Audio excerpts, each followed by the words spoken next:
Hi everyone, welcome back to the Anna-losophy Podcast. Today I'm starting a new series called My Philosophy.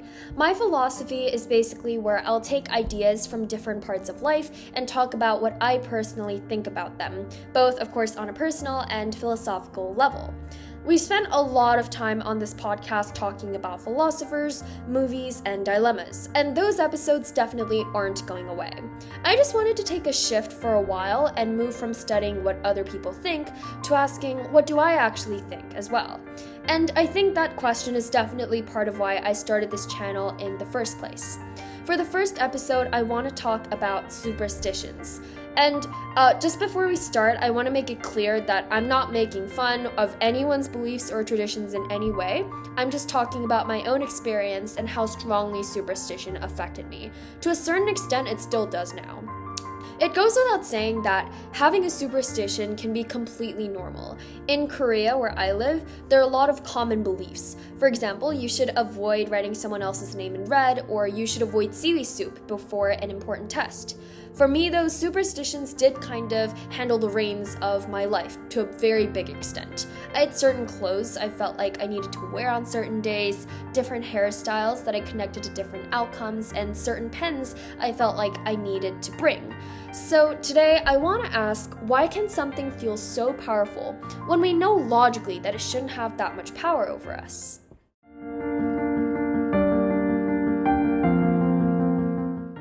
So the first philosophical question is, why can something feel so powerful even when we know logically that it shouldn't? This is probably the part of superstition that I understand the most from my own experience. There were many times when I knew well that a shirt or a pen couldn't actually control what happened to me that day. I wasn't thinking that the object had some magical power, but knowing that didn't really reassure me. It didn't make me feel exactly comfortable ignoring the superstition outright. There was still that little thought in the back of my mind that, yeah, I know this doesn't make sense, but what if something happens because I didn't do it? And that feeling could be much stronger than the logical explanation I already had. This connects really well to David Hume, an 18th century Scottish philosopher who spent a lot of time thinking about how human beings form beliefs. Hume was especially interested in cause and effect. So when we experience one event followed by another repeatedly, our minds naturally begin connecting them. We start expecting the second event after the first, even when we haven't actually proved that the first event caused the second. Hume's point basically is that our expectation of cause and effect comes partly from habit and experience. We become accustomed or used to seeing certain events together, and eventually the connection feels almost automatic. And this actually reminds me of this problem that my math teacher gave us about ice cream sales and shark attacks during the summer. So if you looked at this graph, you could find that when ice cream sales increased, shark attacks also increased. And our whole class thought that there is probably some connection between the two, like as the x variable increases, the y variable also increases. So maybe eating more ice cream made people more likely to get attacked by sharks. The numbers still showed a real correlation, so we naturally thought that. But the most important part that our math teacher showed us was the hidden variable, which was that this data was about summer, and this was during summer. When the weather gets warmer, more people buy ice cream, but more people also go swimming in the ocean.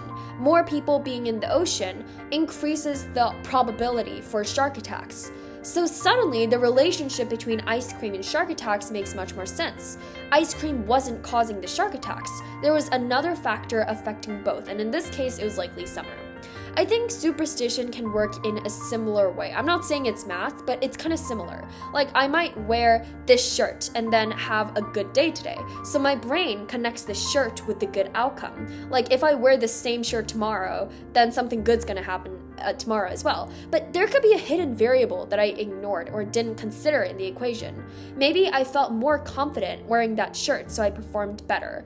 Or if I had an exam that day and got a good grade, maybe it's not because of the shirt, but it's because I studied more that day. Maybe the good result was simply coincidence. Like, we never know. And there are so many possible factors that I can't reasonably conclude that the shirt caused the outcome just because the two things happened together. This is where the concept of correlation and causation become really important. Correlation means that two things are related in some way. They appear together, increase together, or decrease together. Causation means that one thing actually produces a change in the other. So they're not the same thing. If two events repeatedly happen together, it's understandable that our minds start correlating them or connecting them. But the connection itself isn't proof of causation. I think that's really what happened with my own superstitions. My brain didn't need an experiment proving that a certain pen affected my look. It just needed just a few memorable experiences that seemed to connect the two. Let's say something good happened after I used the pen, then I remembered it. If something bad happened after I didn't use it, I remembered that too. So eventually, it became very convincing, even though I actually hadn't tested whether the pen made any huge difference. Hume helps explain why that can happen. Our minds are constantly learning from experience. If you touch the stove and get burned, personal experience, don't do that. You remember the connection because it's useful. If you study and you do well on an exam, you may connect studying with success. We rely on these patterns constantly because we couldn't function if we questioned every single expectation we had about the world. So the problem comes when the mind treats a repeated coincidence as correlation, as in one caused the other, causation, without enough evidence. And that's why the ice cream and shark example was really useful for me. If our math teacher had simply shown us the graph without explaining the hidden variable, someone could look at the data and confidently say, hey, ice cream causes shark attacks. The numbers might even seem to support them. But once we identify summer as the hidden variable, the original explanation isn't as credible or believable anymore, because there was another factor influencing both events. We don't even know at this point whether summer was the only factor. There are probably other things, something related to the ocean waves that day, or how far their people swam, or the people that were in the beach themselves. Like maybe they didn't know much about sharks, or maybe they did something to irritate them and whatnot. Like there are a bunch of different things that we just don't know. But what we know for sure is that one thing, in this case ice cream, couldn't be the sole cause or the direct cause as to why these attacks happen. So the same thing can happen in our own lives, except we don't usually have a graph showing us everything that is happening at once. I might think that wearing my hair down brought me luck, but it can't possibly account for every other variable involved in that day. I might have slept better, felt more confident, or simply happened to have a good outcome, regardless of what my hairstyle was. My brain sees the hairstyle because that's the factor I was already paying attention to, while everything else just fades away into the background. This was especially relevant to me because my superstitions could become really, really specific. Like, I didn't just have one general belief about luck. I could associate a whole bunch of different clothes, hairstyles, pens, and even certain actions, or like moving my hands in a certain way, with particular outcomes.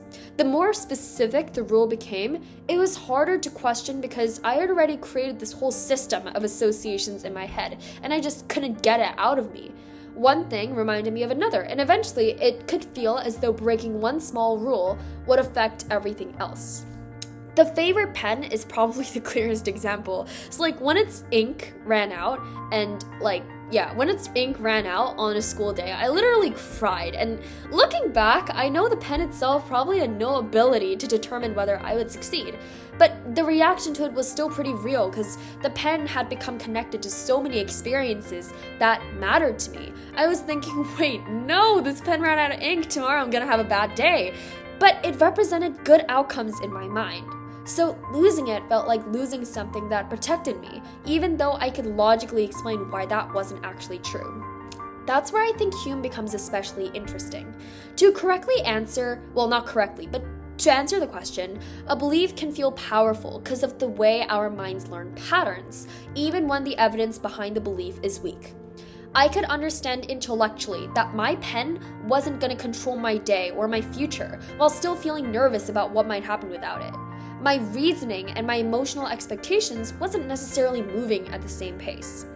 For me, the most important distinction became whether I was simply enjoying a superstition, or whether the superstition was beginning to make decisions for me. If I liked wearing a particular shirt because it made me feel confident, or I just liked it, there was nothing particularly concerning about that. But if it felt like I couldn't wear literally anything else because something terrible might happen. Like in 8th grade once, I literally wore short sleeves in winter. Like it was that bad. So the situation had changed. The object was no longer just something I associated with good luck, but it kind of held the reins of my own life and had authority over my choices. The mathematical example helped me understand why I needed to question those connections. If a graph shows that two things happen together, a good mathematician doesn't immediately declare that one caused the other. They start looking for other variables and alternative explanations, because it's just not that simple. I think we should sometimes do the same things with our own lives. When something seems connected to an outcome, we can ask what else was happening at the same time. So I think that's one of the biggest lessons I've taken from my own experience with superstition. Our brains are really, really good at finding patterns. But finding a pattern, I would say finding a pattern is only the beginning of truly understanding it. And Hume especially explains why repeated experiences can make a connection feel pretty true, reliable, or natural. But the hidden variable example that I said from math shows why that connection still kind of needs to be looked further into. So I think that distinction gave me a much better way of looking at my own superstitions. I didn't have to make fun of myself for having them, and I didn't have to pretend that all of these things weren't real because they were genuinely happening. But I could recognize that the feeling came from somewhere while still questioning whether belief behind it was justified. And for me, that was a very important step towards separating what feels connected or what feels like correlated to each other from what I actually have reason to believe is connected.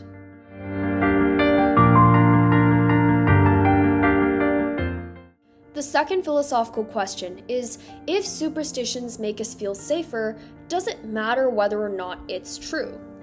Looking back, I don't think I followed every superstition because I believed that a shirt or a pen had some power over what would happen.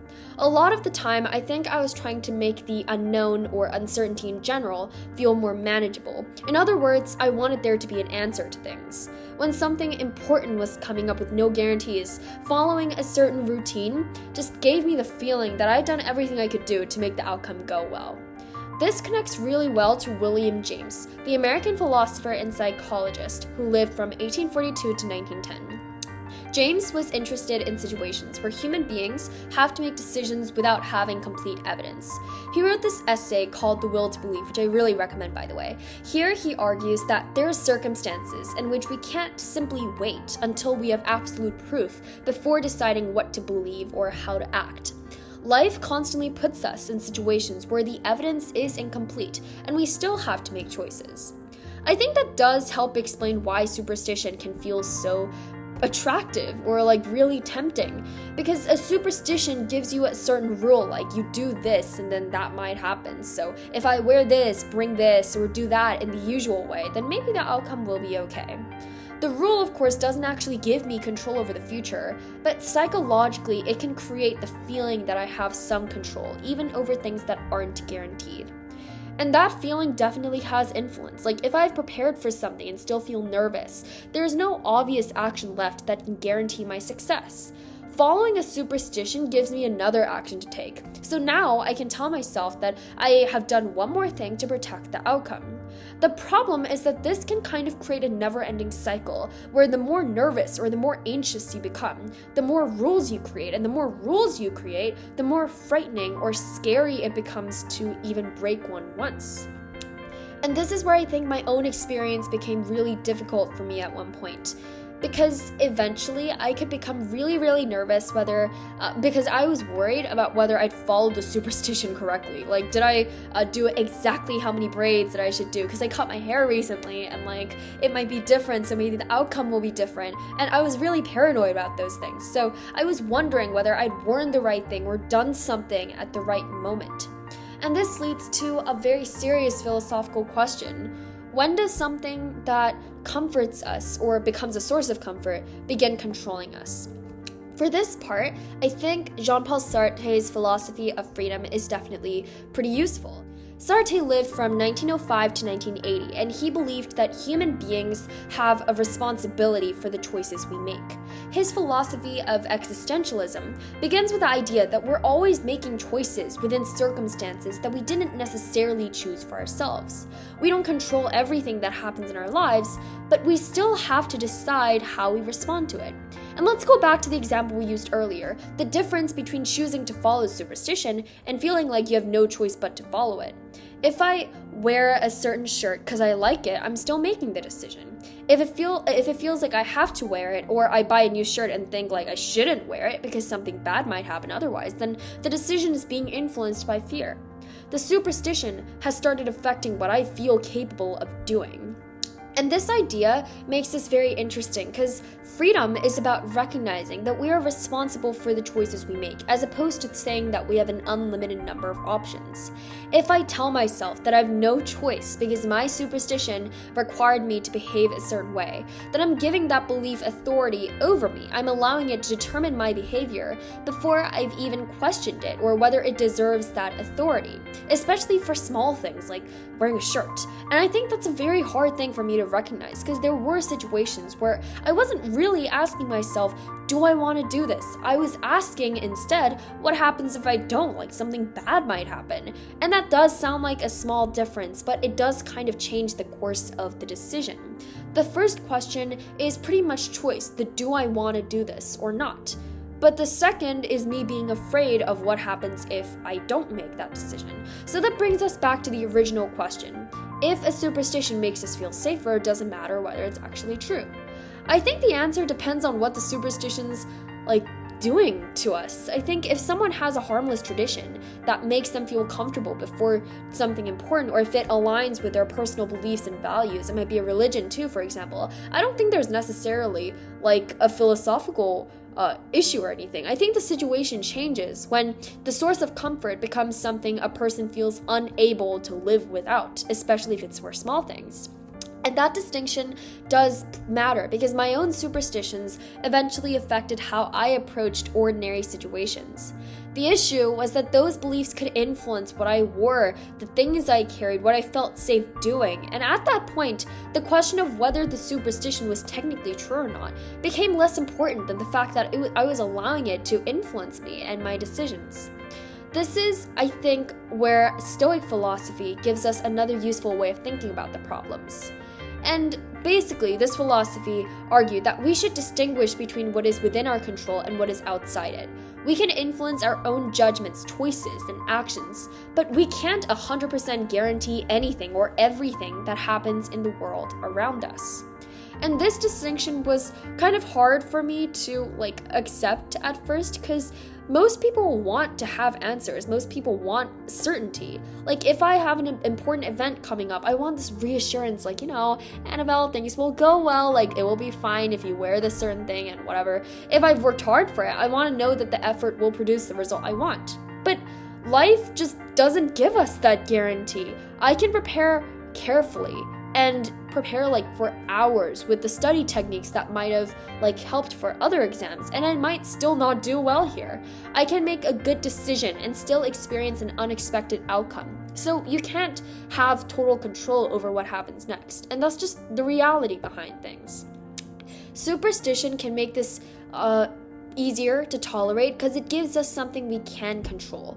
Obviously, either way, you can't control the final result, but at least you can control whether you wear the right shirt. I can't guarantee that something will go well, but I can make sure that I bring the pen that I associated with good luck. That can feel pretty comforting for me. It was comforting for me because it turns an unpredictable situation into a predictable one. But the more I think about it, the more I realize that there's this trade-off. Definitions here. I gain a small feeling of control, but at the same time, I give up some freedom in exchange for it. I become so dependent on the rule that's supposed to make me feel better. The superstition kind of promises the fact that I can pretty much do things in a certain way, but at the same time, following it can make it even harder to tolerate because now I feel responsible for preventing the superstition from the rule being broken at any point, at any time. If I don't wear the shirt on Tuesday, something bad's going to happen. So I was always afraid of that. But I think that's why learning to live with uncertainty is such an important part of life. You never need to convince yourself that nothing bad will ever happen. Like, you can't know that.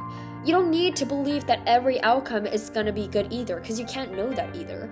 What you need to do as a collective is to become more comfortable with the fact that you can't guarantee anything or guarantee the future. But at the same time, if you knew everything, think about, I shouldn't say boring, but just think about how colorless and flavorless life would be. Like, let's say you knew exactly what result you would get, for example, if you attend this tournament, let's say you knew that you were going to get a good result either way, whether you practice hard for it or not. Let's say the superstition kind of guaranteed that every single time you do this, you're going to get first place. But if you knew everything that was going to happen, what's the fun of not knowing it? The adrenaline that comes and the nervousness and the excitement, all of that's probably going to fly away. So there are a lot of trade-offs that you do need to take at some point, and I think that's where philosophy has helped me understand my experience differently. I used to think the important question was whether I could prove that a superstition was false.